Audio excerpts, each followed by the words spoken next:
Η νέα κάμερα GoPro Hero 10 Black μόλις κυκλοφόρησε και προσφέρει μια εκπληκτική μέγιστη ανάλυση βίντεο 5,3K, φωτογραφίες 23 MP, δεν χρειάζεται πλέον αδιάβροχο περίβλημα και έχει πολλές νέες λειτουργίες λήψης που δεν μπορούσαμε καν να φανταστούμε. Ας δούμε λοιπόν ποια καινούργια χαρακτηριστικά και λειτουργίες φέρνει η νέα κάμερα GoPro. Το πιο πολύ συζητημένο νέο χαρακτηριστικό της είναι σαφώς ο νέος επεξεργαστής GP2. Ο GP2 υπόσχεται διπλάσια απόδοση από τον προκάτοχό του GP1. Η υψηλότερη ανάλυση είναι τώρα 0,3 MP περισσότερα από την προηγούμενη και διαθέσιμη στα 60 fps.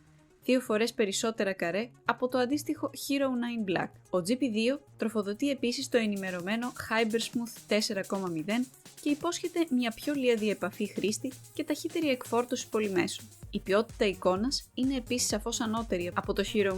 Σύμφωνα με την GoPro, νέοι αλγόριθμοι για τη χαρτογράφηση τόνων και τη μείωση του θορύβου είναι υπεύθυνοι για την αύξηση της ποιότητας. Πέρα από τη γενική βελτίωση της ποιότητας της εικόνας, υπάρχει η πρόσθετη ευελιξία που συνοδεύει τη νέα ανάλυση και τους συνδυασμούς καρέ. Ακόμα προσφέρει δυνατότητα slow-mo στα 4K σε αναλογία διαστάσεων 4x3, κάτι πολύ καλό για μια GoPro. Με τον GP2 το βίντεο 4K είναι τώρα διαθέσιμο στα 120 fps, δίνοντας στη Hero 10 μια αξιοπρεπή λειτουργία αργής κίνησης για πρώτη φορά σε Ultra HD. Ένα υψηλότερο FPS βοηθά επίσης να διατηρείτε τα βίντεό σας ομαλά σε φυσιολογική ταχύτητα, ειδικά εάν υπάρχει μεγάλη δραστηριότητα. Η κάμερα Hero 10 προσφέρει επίσης την τέταρτη αναθεώρηση του σταθεροποιητή της GoPro HyperSmooth 4.0. Τώρα μπορείτε να τραβήξετε σε μία καμπύλη ή να κάνετε μία λήψη σε στροφή 45 μοιρών και το βίντεό σας θα σταθεροποιηθεί στον ορίζοντα. Αυτό θα προσφέρει ένα ομαλό βίντεο, αλλά χάνει λίγο από τη δυναμική της δράσης. Ωστόσο μπορείτε να απενεργοποιήσετε τη λειτουργία HyperSmooth από την αρχική οθόνη όποτε το επιθυμείτε. Η κάμερα έχει τώρα και μία υδρόφοβη επίστρωση στο φακό. Η νέα αυτή επίστρωση αποθεί το νερό σε μεγάλο βαθμό